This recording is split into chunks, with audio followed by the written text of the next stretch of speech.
yakin teman-teman muslimah sekalian semoga bermanfaat, terutama buat saya pribadi. Dan semoga bagaimana Allah kumpulkan kita di dunia ini, walaupun kita nggak pernah bertemu, tapi iman yang buat kita bertemu.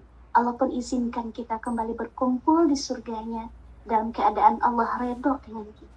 Amin, amin ya rabbil alamin. Mungkin demikian Mbak Salwa, apakah ada sesi sharing atau diskusi? Silakan. Masya Allah, tabarakallah. Sangat-sangat menyentuh banget materi pada malam hari ini. Berbahagialah dengan iman, yang mana kunci bahagia tersebut yaitu iman dan takwa. Insya Allah akan timbul rasa bahagia di dalam rumah. Masya Allah, tabarakallah. Baiklah, kepada ibu-ibu dan mbak-mbak semua, apakah ada ingin bertanya atau sharing, dipersilahkan untuk membuka mikrofon atau boleh dengan cara mengetik di grup.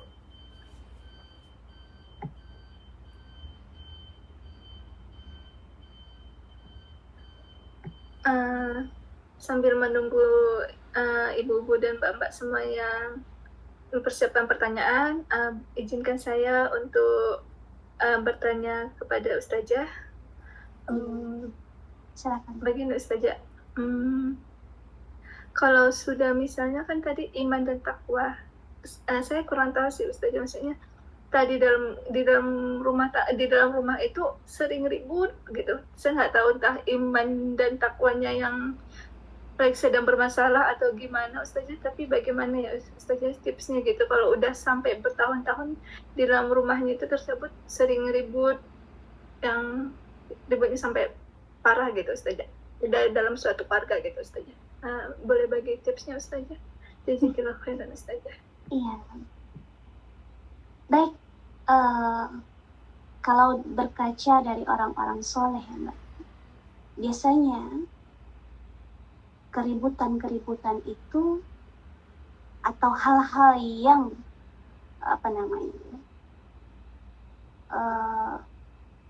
yang tadi Mbak sampaikan itu, mohon maaf sekali, itu biasanya ada maksiat yang tanpa kita sadari.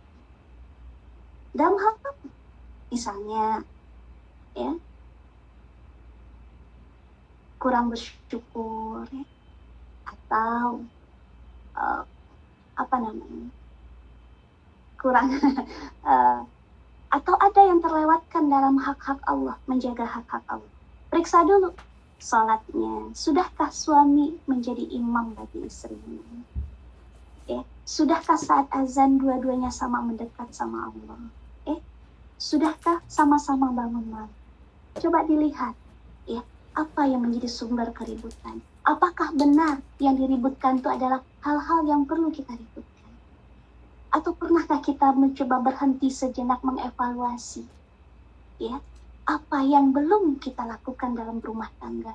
Apakah rumah tangga yang kita jalani ini sudah seperti rumah tangga yang diajarkan oleh Allah dan Rasul-Nya? Sudahkah kita sebagai istri sebagaimana yang diajarkan oleh Allah dalam Al-Quran? Tugas istri itu cuma dua, membahagiakan suami, melayani suami, membahagiakan suami, taat dan membahagiakan suami. Nah, seorang suami tugasnya satu adalah mempergauli istrinya dengan baik. Maka pada diri jiwa istri, saat melihat ada sesuatu yang tidak baik pada suaminya, maka berdoalah kepada Allah. Mintalah kepada Allah, wahai Allah yang mengizinkan suamiku, bantu aku bersabar dan bantu aku untuk bisa memperbaiki suami. Maka harus didefinisikan dulu nih Mbak. Contoh dulu. Waktu, ya alhamdulillah saya diizinkan berumah tangga sampai saat itu udah 22 tahun lebih. Kurang lebih ya Mbak ya. Di waktu masalah ujian timpa-timpa, kita harus jujur sama diri kita bahwa ujian itu sebenarnya bukanlah Allah ingin menghukum kita, tapi adalah bahasa cinta Allah. Kamu tuh harus kembali sama aku, kembali sama Allah. Atau melihat ulang perjalanan hidup rumah tangga kita itu tadi. ya, yang sering mau ngaji, biasanya saat ini tuh yang mau ngaji itu kan banyakkan ibu-ibu ya Mbak ya. Maka yang selalu saya katakan kepada ibu-ibu yang lagi ngaji dalam suatu halaqah, tidak usah banyak menasihati suami kita. Cukup tunjukkan setelah kita ngaji, kita lebih baik jadi istri. Kita semakin baik jadi istri. Ya. Nah, di situ kita perlu ilmu lagi tuh kayak asadalan. Kalau suami mulai ngomong, mulai ngomel, kita diam. Ada ilmunya juga, Mbak. Carilah ilmu tentang rumah tangga. Carilah ilmu bagaimana membahagiakan suami. Carilah ilmu bagaimana suami itu biasanya nggak mau didebat. Dan pernah ya, ini juga saya rupakan. Dalam rumah tangga itu kan kadang ego ya Mbak ya. Apalagi kalau masih muda.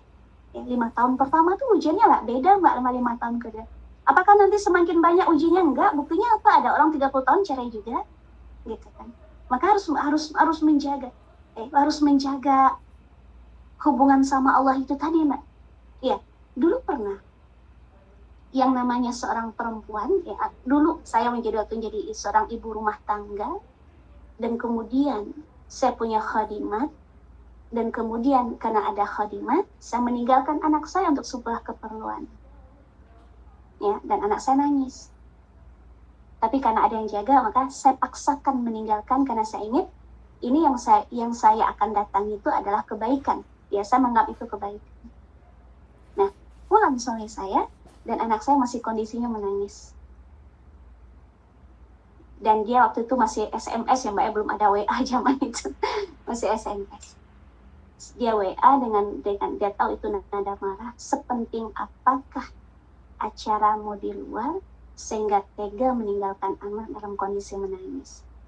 Mungkin kalau ego saya bermain waktu itu, kok gini amat sih, saya cuma sekali-sekali kok keluar. Kemarin-kemarin saya juga jagain anak kok. Itu tuh ego saya perempuan ya Mbak. Dan mungkin kalau saya turutin, saya pulang, saya akan cemberut, saya akan ngomel-ngomel, saya akan marah-marah. Nah di situ saya ingin memaksa diri saya harus berubah.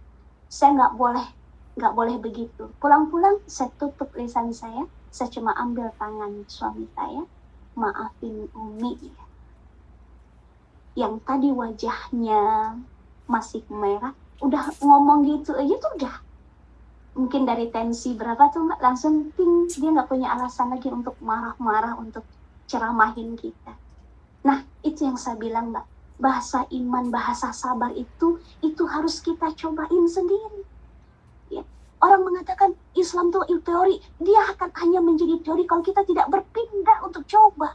Nah, setelah itu Mbak, menjadi mudah untuk minta maaf. Maka urusan dalam rumah tangga itu selesai. Kalau ada yang minta maaf pertama, walaupun dia bukan orang yang salah. Jangan lihat itu salahnya apa Mbak, tapi jadilah orang pertama minta maaf. Tak peduli siapapun yang salah. Maka minta maaf kita itu akan meredakan emosi pasangan kita. Ntar dia juga paling ngomong, enggak, Abi yang salah. Maafkan tadi suaranya agak meninggi. Tapi kalau dua-duanya di awal sudah nggak ada yang ngalah, udah sampai kapanpun akan seperti kapal perang dunia ya Mbak ya. Bukan perang dunia ya, rumah tangga itu harus dicoba Mbak. Dan sabar itu tidak akan pernah bisa kita memaknai mana sabar sebelum kita mempraktekkan itu sabar. Kan orang bilang, kamu nggak ngerasain. Terus orang harus ngerasain dulu gitu. Terus yang diuji cuma kita gitu, orang lain nggak diuji. Salah kita. Allazi khalaqal mauta wal hayata liyabluwakum. Itu keniscayaan. Kehidupan dan kematian itu untuk menguji kamu, kata Allah. Semua kita akan diuji. Nah, seringnya kita menganggap yang diuji itu cuma kita. Orang lain mah nggak ngerasain. Kamu mah nggak ngerasain. Salah.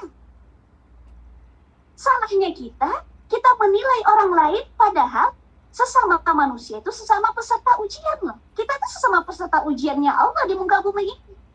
Selama kita hidup di dunia ini, maka kita adalah peserta ujian. Siapa pengujinya? Allah.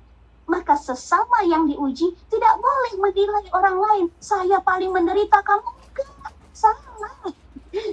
Yang bisa menilai itu Allah. Dan Allah sudah ajarkan juga caranya di dalam Al-Quran apa? Yaitu jika allazina asobat apa? Musibah apa Al-Baqarah ya Afatillah. Jika mereka ditimpa ujian, qalu innalillahi wa inna ilaihi raji'un. Ulaika, mereka itulah orang-orang yang apa? Yang mendapatkan rahmat dari Allah. Maka dalam Al-Quran dikatakan, jika kamu ditimpa musibah apapun itu yang tidak menyenangkan kamu, maka kata Allah, imani dulu. Oh ya, ini takdir Allah. Semua yang terjadi di muka bumi ini atas izin Allah. Itulah iman. Allah yang mengatur daun mana yang jatuh pertama kali. Pernah kita ngitung, Mbak Hana pernah tahu nggak? Nih pagi-pagi nih ada pohon nggak di sana, Mbak? Musim apa di Taipei? Nih semalam nih kira-kira nih yang jatuh daun mana dulu nih yang pertama jatuh nih? Ngatur nggak, Mbak? Tahu nggak, Mbak? Nah Allah tuh ngatur sedemikian rupa tuh, Mbak. Pernah ada pantai, Mbak, lihat pasir itu di tepi ombak, di tepi pantai pasir bergerak karena ombak. Nah, pasir mana yang bergerak duluan dan mana yang belakangan, itu Allah mengatur sedemikian rupa. Mudah bagi Allah mengatur hidup kita, mudah bagi Allah melembutkan hati kita. Minta sama Allah, ya Allah lembutkan hatiku ya Allah, bantu aku ya Allah menjalani hidup ini dengan tenang. Ya, maka jika udah ada yang mau maksudnya Mbak debat satu, maka minta tolong sama Allah, ya Allah bantu dia. Ada caranya tuh, Mbak. Udah ribut nih, satunya diam, nggak bisa diam dari tadi diri, duduk. Jangan disiram api ya, Mbak. Duduk. Nggak tenang juga dia duduk, tiduran. Nggak tenang juga dia tiduran, ambil wudhu. Nggak tenang juga nih, ambil sajadah, ngadu sama Allah, nangis di situ, Mbak. Wanita kalau udah nangis, tumpah emosinya, selesai, Mbak. Nggak usah ambil WhatsApp ya, Mbak ya. Kenapa suamiku atau kata-kata apa tuh? Nyindir suaminya di WhatsApp, di status. Mbak ada, Mbak, teman saya, ibunya selalu ribut sama suaminya, dia pasang status. Nggak ngefek, suaminya nggak pernah buka status. Akhirnya yang tahu siapa? Keluarganya, orangnya. Dia membuka aib suaminya tanpa dia sadari. Nggak nyelesain masalah. Sering-sering duduk bareng, sering-sering minta maaf. Sampaikan, Mas, Bang, Akang, siapapun kita menyebut suami saya. Saya tahu saya belum bisa jadi pasangan yang baik. Tapi tolong bantu saya.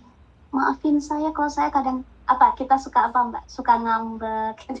Atau kamu suka bingung sama sikap. Bukan gitu ya, Mbak? Perempuan itu kan kadang suka gitu ya, nggak sih? Karena saya pernah begitu juga. Ya? Ngambek, diajak ngomong nggak mau, kan gitu ya. Kalau kata Ustadz Salim Afilah apa itu? Lapar nggak? Abang mau makan? Enggak, gitu kan. Abang mau makan? Enggak, gitu kan. Padahal dia bilang sebenarnya lapar, pengen diajak makan. Dia pengen diajak, dia pengen dibeliin. Bahasa laki-laki nggak begitu. Saya juga gitu, beliin apa? Kayak nggak minta, nggak ngomong. Bukan cenayang. Suami kita tuh bukan cenayang yang bisa meraba-raba istrinya mau apa. Ya paham ya, Mbak ya? Mungkin sedikit. Jadi itu, Mbak, coba lihat. Apa pemicu? Apakah memang gitu kan?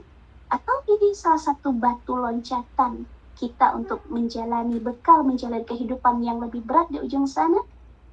Dan kunci rumah tangga itu adalah apa, Mbak? Komunikasi. Dan semakin baik komunikasi kita sama pasangan kita, ditentukan baiknya komunikasi kita sama Allah. Maka perbaiki aja dulu, Mbak, sholat kita. Perbaiki sama Allah. Maka nanti Allah akan ngasih hidayah. Tadi saya belum selesai itu. Terima dulu dengan iman. Yakini dulu, oh iya, Allah sedang ingin mengajarkan saya sesuatu. Maka setelah itu, yahdi qalbah. Pasti akan ada hidayah dari Allah. Tadi saya tuh, Mbak. Saya punya anak yang tadi saya tanam. Diam. Kemudian Allah memberikan hidayah. Udah, kamu pulang minta maaf aja. Masa ngomong macam-macam. Dan tadi tuh, Mbak, begitu kita berani, yang tadi panas, yang tadi sasak dedak, itu tenang dengan sendirinya. Tapi Mbak berani, minta maaf enak banget. Sama manusia kan enak banget, saya minta maaf sama dia salah. Nggak akan pernah selesai. Makanya nanti di surga, Mbak, nih, asal terakhir nih ya, nanti di surga, Mbak. Nih, di saat para penghuni surga itu udah di depan pintu surga nih, Mbak. Allah cabut rasa ghil dari seluruh dada-dada calon penghuni surga. Apa tuh ghil, Mbak? Ghil itu adalah rasa-rasa apa, Mbak? Pernah dengar ghil? rasa penyakit hati lah istilahnya. Apa yang ada di dada itu penyakit hati. Iri, dengki, benci, apalagi Mbak?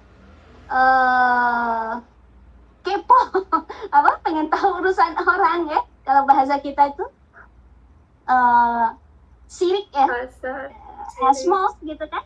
Senang melihat orang susah, susah melihat orang senang gitu kan.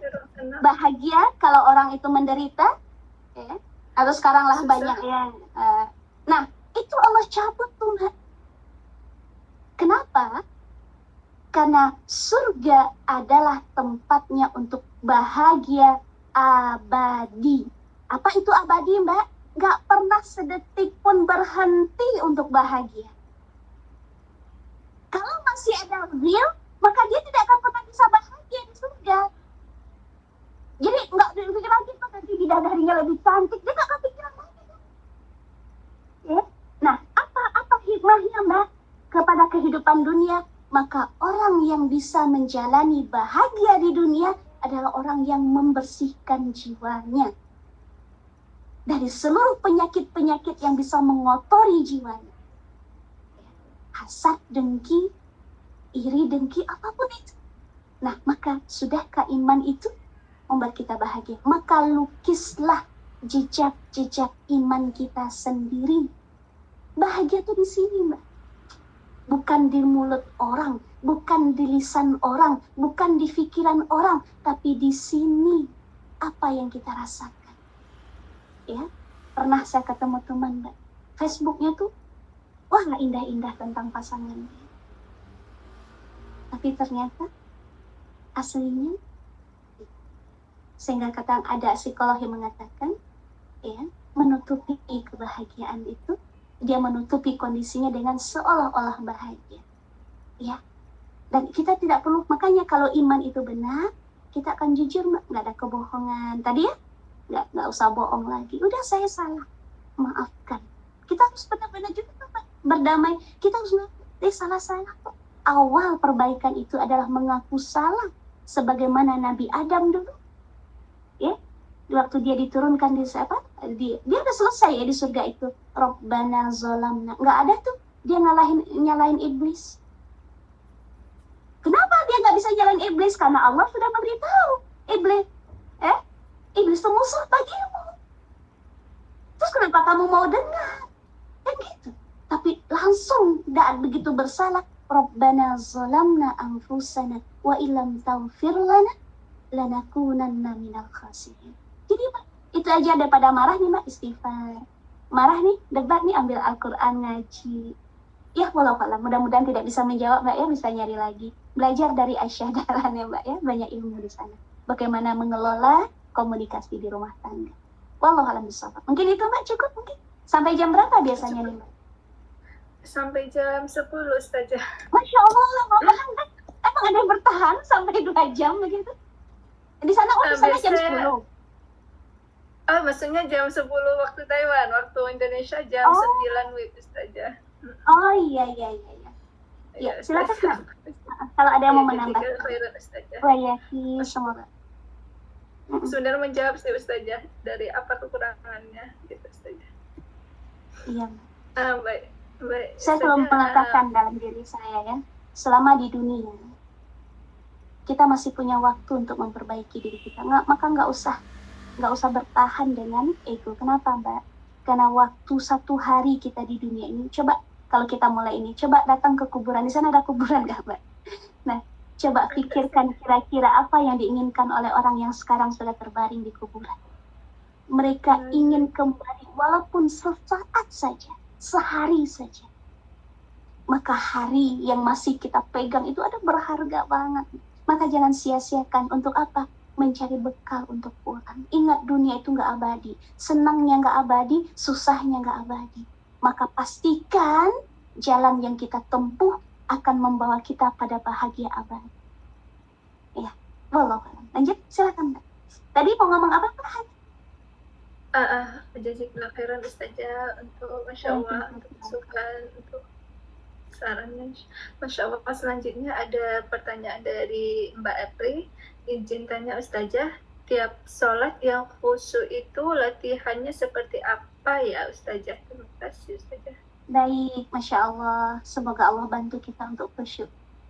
Pertama, yang diajarkan oleh ulama kita adalah sempurnakan dulu rukunnya, syarat sahnya. Mulai dari wudhu dulu. Sempurnakan dulu wudhunya. Pahamkan dulu ya makna dari wudhu. Ya, kita sedang akan menghadap Allah. Secara singkat. Kemudian siapkan pakaian terbaik. Sama gitu Mbak, kita kalau menghadapi sesuatu itu dengan persiapan dandan dulu. Itu kayaknya hati kita tuh kan senang ya, maksudnya mau kuliah, bersih-bersih, mandi-mandi dulu. Nah itu isyarat, mau sholat tuh bersuci dulu, wudhu cukup wudhu. Itu sedang menyiapkan hati kita untuk sholat. Maka jangan pernah terburu-buru, beri waktu untuk wudhu, beri waktu untuk sholat. Yang kedua, coba fahami apa yang kita baca dalam sholat. Itu Al-Fatihah itu Masya Allah. Coba sekali-sekali nanti. Di sana ada kajian offline gak? Ya, yang membahas tentang sholat. Itu perlu waktu panjang, gak bisa. Ya. Pahami itu apa Allahu Akbar. Allahu Akbar itu makna superlatif. Ya. Allah dengan seluruh kebesarannya. Dan itu bisa tampak pada jagat raya. Ya, itu tadi Allah yang mengatur matahari, mengatur bintang, sehingga tidak pernah meleset dari garis edarnya. Matahari nggak pernah telat untuk terbit, dan tidak pernah telat untuk tenggelam. Bahasanya apa? Matahari tidak mungkin mendahului bulan, bulan tidak mungkin mengejar matahari. Semua pada garis edarnya, Masya Allah. Ya, pahami. Kalau belum paham, Masya Allah. Apa Bismillah, apa Alhamdulillah, Ar-Rahmanir-Rahim. Itu luar biasa. Nah, pada Al-Fatihah itulah ada satu doa yang menunjukkan apa yang paling kita butuhkan dalam hidup ini. Apa Mbak? Ihdinas siratal mustaqim.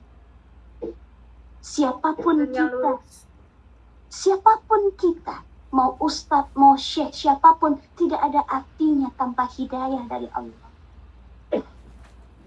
Siratal lazina an'amta alaihim, jalan orang-orang yang kau beri nikmat. Dan siapa orang yang diberi nikmat itu? Yang paling banyak diberikan nikmat oleh Allah itu adalah para nabi, rasul, para siddiqin, al-anbiya. Ada contoh al-an'amta itu adalah orang-orang di Al-Quran, orang-orang yang telah Allah takdirkan mendapatkan keredaan Allah. Siapa? Muhajirin dan Ansar, Ahlul Badar. Ikuti jalan mereka. Mereka yang diberi nikmat oleh Allah. Nah, di manakah hati kita saat kita meminta itu sama Allah? Memang nggak bisa langsung, Mbak. Udah nih, Bismillah, Allahu Akbar, ini wajah tuh kan dipersiapkan dulu tuh. Taruh hilang lagi, nggak apa-apa kata para ulama, balik lagi.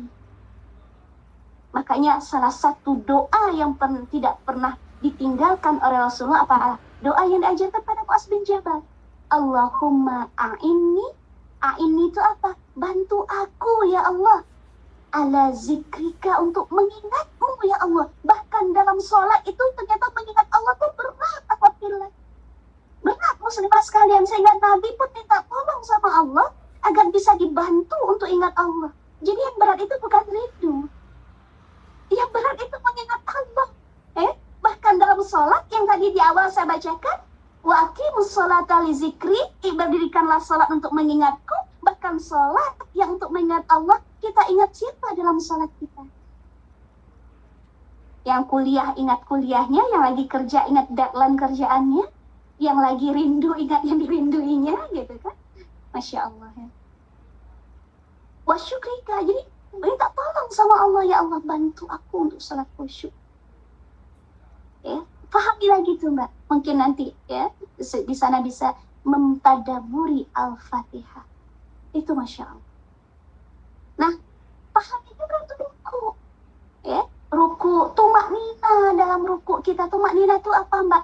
Paksain diri kita tenang dalam sholat. Tenang itu apa? Gerakannya tenang, nggak ngerasa gerusu. Kan ada tuh ya. Kalau di sini sih nggak tahu di sana ya. Di sini lagi musim panas Mbak, lagi panas Mbak. Baru assalamualaikum, buka mukena, gerah. Ada satu kata-kata dari teman saya yang pernah waktu itu sebelum pakai jilbab. Di ada kuat panasnya bumi, tidak ada bandingannya, belum seberapa dengan tidak ada seujung kuku. Seluruh panas muka bumi ini dikumpulkan dari awal bumi ini dilahirkan sampai terakhir, tidak ada seujung kukunya api neraka. Maka jika kita ingat itu, Mbak, panas itu nggak jadi masalah, Mbak. Jika hati itu tenang, maka tadi saya bilang, jika hati itu tenang, itu mau panas nggak berasa. Bilal ya, kembali lagi Bilal. Kita lanjutkan lagi. Ya, pahami tumak nina pelan-pelan. Sempurnakan bacaannya. Subhana rabbiyal azimi wa bihamdi. Pahami lagi. Maha suci engkau yang maha suci ya Allah. Engkau banyak cacat ya Allah. Aku yang punya banyak cacat ya Allah. Ya, Rabbana lakal hamdu. Ya, kenapa baliklah Rabbah beda? Rabbana lakal hamdu. Allah itu suka dipuji. Allah tuh suka dengan pujian hamba. Rabbana lakal hamdu mil'us samawati. Masya Allah, segala puji bagimu Allah sepenuh langit dan bumi. Itu kan sepenuh apa yang kau kehendaki. Saat itu sampai malaikat tuh bingung mau nulisin sebanyak apa ini pujiannya. Karena kebesaran Allah tak terhingga. Itu nikmat, Masya Allah. Puncaknya adalah sujud. Jarak terdekat seorang hamba dengan Allah saat sujud. Maka pastikan saat sujud itu ada tumaknina di situ. Maka saat terdekat itu para salafus soleh itu, teman-teman solehat sekalian, mereka tuh doa, walaupun doanya tidak diucapkan ya, tapi di hati. Apa doa mereka? Ya, wahai Rabb yang telah mengizinkan wajah ini sujud, maka jadikan aku husnul khatimah. Jadi yang mereka minta itu sesuatu yang besar gitu. Boleh minta yang dunia, boleh selama mintanya sama Allah. Tapi masa ya setiap minta sama Allah itu dunia yang akan berakhir terus sih gitu. Cari yang jangka panjang. Minta husnul khatimah, minta surga yang abadi itu tadi. Atau yang punya rumah tangga, ya Allah lembutkan hati suamiku, lembutkan hati anakku, lembutkan hatiku ya Allah. Harusnya aku dulu ya, karena di bahasa Al-Quran itu ku ampusikum, dirimu dulu. Lembutkan hatiku agar lebih sabar ya. Jangan terburu-buru. Selama ini kita mungkin begitu salah ini karena terburu-buru terus. Mepet-mepet waktu ini. Nah, pahami. Rabbil firli, Masya Allah tuh. At-tahiyatu. Saya mau tanya, Mbak Hawa. Apa arti at-tahiyatu? Afwan Ustazah, Anda tidak tahu Ustazah. Tenang Mbak. Yang tidak tahu bukan cuma Mbak doang. Di setiap majelis yang saya tanya apa arti at-tahiyatu, nggak ada yang tahu. Belum ada sampai saat ini, belum ada satupun yang tahu. Bahkan orang yang sudah lama ngaji. Masya Allah, berapa tahun kita ngaji, berapa tahun kita sholat, kita nggak tahu yang kita baca. Terus gimana mau khusyuk? At-tahiyatu itu adalah penghormatan terbaik, penghormatan tertinggi. Hanyalah untuk Allah. At-tahiyatu mubarakatus sholawatu thayyibatu lillah. Keberkahan yang punya berkah itu Allah, yang punya penghormatan tertinggi itu Allah. Kalau kita paham tuh Mbak, nggak akan ada lagi tuh orang yang haus penghormatan, karena dia sudah bersumpah dalam sholatnya mengakui seluruh penghormatan tertinggi itu hanyalah milik Allah. Itu maka kita sujud, itu bacaan sesudah sujud kedua kan. Sujud kenapa? Karena makanya saking terhormatnya Allah, yang paling berharga dari wajah kita itu di bawah. Nggak ada lagi tuh orang yang gila hormatan. Nggak ada lagi tuh orang yang jutek, disenyumin dia nggak balas, malas senyum. Saya setiap senyum nggak dibalas, malas salam. Saya setiap salam nggak dibalas. Kenapa? Karena memang hanya Allah yang berhak untuk dihormati, dia bukan siapa-siapa. Ya. Nah, nanti banyak lagi tuh Mbak kalau ditanya apa? Pernah dulu saya juga pernah survei kecil-kecilan ya Mbak, mencoba melihat bacaan tahiyat. Itu hampir tidak ada yang benar. Rata-rata bacanya at-tahiyatu. Padahal yang benar at-tahiyatu. Beda panjang, maka kenapa ini harus dipahami Mbak?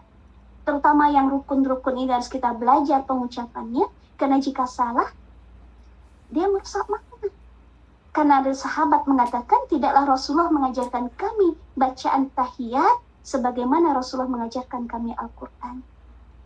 Nah itu yang baik, maka pelajarilah sholat kita bagaimana sholat seperti sholat Rasulullah itu yang harus belajar. Nah kalau kita paham yang kita baca, barulah nanti muncul itu khusyuk, tenang, ya. Maka sakinah, orang yang sakinah dalam sholatnya, insya Allah akan sakinah di luar sholatnya. Akan fluktuatif mungkin, Mbak. Hari ini khusyuk, besok nih kita gaul lagi nih, kita kerja lagi nih, kita sekolah lagi nih. Entah sholat kita mungkin kembali ke awal lagi. Maka terus evaluasi. Wallahu a'lam. Mungkin begitu, Pak. Jadi tidak itu caranya. Di antara trik yang diajarkan oleh para ulama, pahami bacaan salat kita, fahami juga gerakan salat kita, dan hadirkan, paksakan tumaknina dalam setiap gerakan dan bacaan salat. Dan setelah salat, salam, jangan langsung berdiri. Tambahkan zikir biar makin tenang. Wajah hati yang tenang bersama Allah, maka dia pun akan tenang dalam kehidupan. Wallahu a'lam bishawab. Mungkin demikian, Mbak. Masya Allah. Cukup, Mbak Hawa? Kepada Mbak Apri bagaimana? Apakah cukup, Mbak? Jika tidak ada jawaban, insya Allah cukup. Baiklah, selanjutnya yaitu pertanyaan dari Mbak Afah. Assalamualaikum Ustazah, izin bertanya. Mau tanya bagaimana caranya menjadi pribadi yang ikhlas, terutama untuk seseorang yang menjadi generasi sandwich. Terima kasih Ustazah. Iya. Masya Allah. Bentar ya, Mbak ya.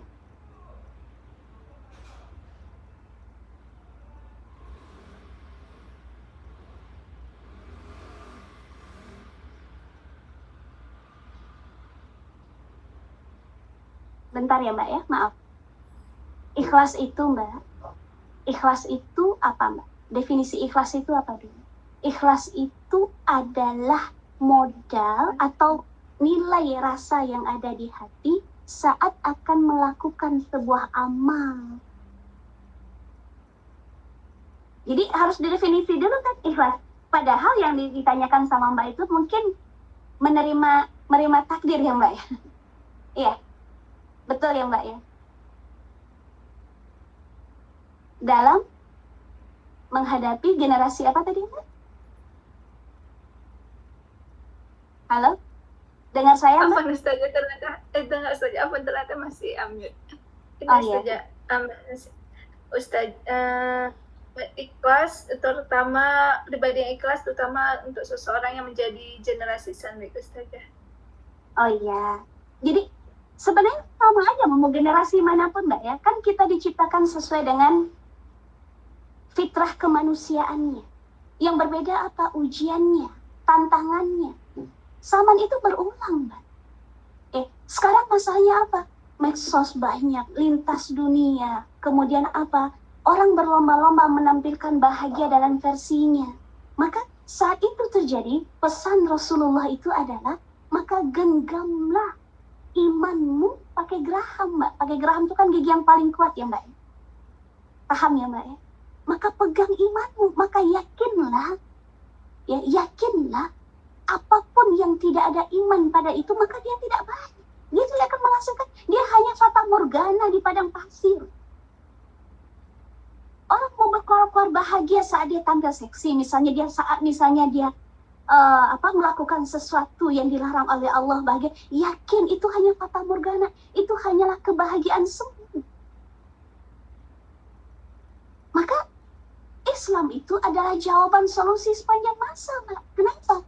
Yang menciptakan agama ini adalah Allah yang menciptakan kita. Apakah Allah tidak pernah tahu generasi sandwich itu ya? Apa Allah tidak tahu generasi akan ada zaman-zaman seperti ini, zaman medsos seperti ini, ya?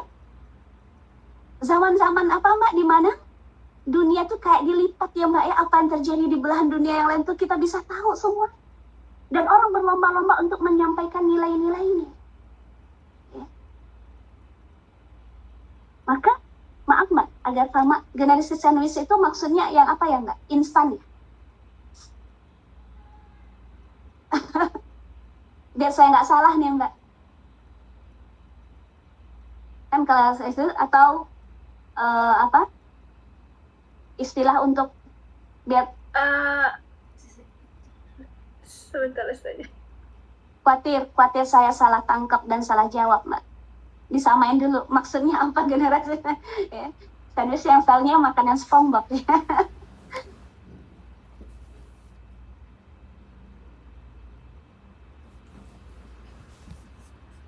Generasi Itu sandwich. generasi middle. Boleh. Iya, generasi Kenapa, sandwich. Iya, generasi sandwich itu generasi yang kita di saat kita harus mencari uang untuk kita sendiri, tapi kita juga harus support buat orang tua juga. Jadi kayak kita mau iya, jadi kayak mau bahagia tapi kita masih punya tanggungan buat membantu orang tua ataupun keluarga yang lain seperti itu. Baik, makanya ya, maka nanya takut salah ya Mbak ya. Baik. Nah, kembali lagi Mbak. Allah tidak pernah salah menempatkan kita di mana. Allah tidak pernah salah membuat kita lahir dari keluarga mana. Ingat lagi, yang menciptakan takdir, yang menciptakan episode-episode dalam kehidupan kita itu terlahir dari mana, akan bertemu dengan siapa, akan bekerja di mana. Itu kan dengan izin Allah. Allah yang mengizinkan itu tadi. Maka jadikan pekerjaan kita tuh bahagia kita tuh di situ. Kita punya peluang untuk masuk surga dengan membantu orang tua kita. Nafkah terbaik itu kan nafkah untuk orang-orang terdekat. Infak terbaik itu orang-orang terdekat kita. Maka bahagialah di situ. Gitu. Ada jalan surga di situ. Artinya jangan mencari kebahagiaan di luar itu. Karena pada sesungguhnya pada pekerjaan kita itu ada bahagia sebenarnya. Maka tadi yang saya bilang, lekatkan bawa iman dalam setiap episode kehidupan kita. Bahwa orang yang terbaik di mata Allah itu adalah orang yang bermanfaat. Boleh jadi manfaat kita untuk keluarga kita itulah yang membuat derajat kita mulia di sisi Allah. Kan pernah ya ada seorang Umar ya, kalau nggak salah di masjid di siang, ada sahabat yang tidur di masjid. Kenapa engkau tidak keluar, kata Umar? Kenapa engkau tidak mencari nafkah? Nafkahku sudah dibayar oleh adikku. Kata Umar, adikmu lebih mulia daripada dirimu yang hanya berdiam di masjid. Ada kemuliaan pada jalan nafkah bagi orang-orang yang ingin menghindarkan dirinya dari meminta-minta. Ya. Jadi apa ya Mbak ya? Seperti yang saya sampaikan tadi, agama ini akan hanya menjadi angan-angan kalau kita tidak coba mempraktekkannya. Syukur itu tidak akan pernah bisa kita rasakan, makna syukur itu akan membuat kita bahagia jika kita tidak bersyukur. Bersyukurlah masih ada pekerjaan saat orang lain susah untuk mendapat pekerjaan. Bersyukurlah masih ada rezeki lewat jalan kita di saat orang lain sulit untuk mendapatkan rezeki. Ya, terus belajar kan itu ya Mbak ya, terus belajar memahami takdir. Ya, ingat, bahagia itu bukan pada apa yang dimiliki oleh orang lain, tapi apa yang kita miliki, apa yang Allah berikan kepada diri kita. Maka disitulah pasti ada bahagia. Bersyukurlah, nggak ada lagi Mbak. Kan sayap-sayap iman itu apa Mbak? Sabar, syukur. Ya Mbak ya, sabar, syukur. Nggak enak, bersabarlah. Semoga sabar itu menjadi jalan kemuliaan kita di hadapan Allah. Enak, bersyukurlah. Maka syukur itu juga jalan kemuliaan di hadapan Allah. Nggak ada yang lain, Mbak. Nggak ada teori yang lain. Cuma itu. Dan minta tolong sama Allah. Wasta'inu bis-sabri was-salat. Banyakin salat, banyakin doa. Allah nanti yang hadirkan kepada kita. Ya, tenangan itu nggak bisa dibeli. Allah yang hadirkan. Karena Allah tahu di hati kita ada Allah. Wallahu a'lam bishawab. Mudah-mudahan bisa menjawab ya Mbak. Dan cari teman ya Mbak ya, bertukar pikiran sama teman. Banyak kok orang yang lebih ya tidak seberuntung kita. Wallahu a'lam. Udah Mbak Hana, cukup mungkin? Ya, bisa insyaallah. Semoga menjawab kepada Mbak apakah cukup? apakah ada ingin tambahan pertanyaan? Jika tidak ada, ini tidak ada pertanyaan yang terlewatkan. Mungkin kita karena udah 9.58, kita cukupkan acara kita sabila kita pada malam hari ini. Tidak terasa udah di penghujung acara. Hari ini kita sudah banyak banget belajar menebar rasa surga di dalam rumah dari pemateri hebat kita, Ustazah. Kepada Ustazah jazakallah khairan. Semoga ilmunya dapat bermanfaat dan jangan lupa untuk kita semua lebih dipraktekkan, dan tak lupa juga saya ucapkan terima kasih kepada seluruh hadirin yang telah hadir pada hari ini. Baiklah, sebelum kita tutup, marilah kita mengucapkan alhamdulillah rabbil alamin, dan doa kafaratul majelis.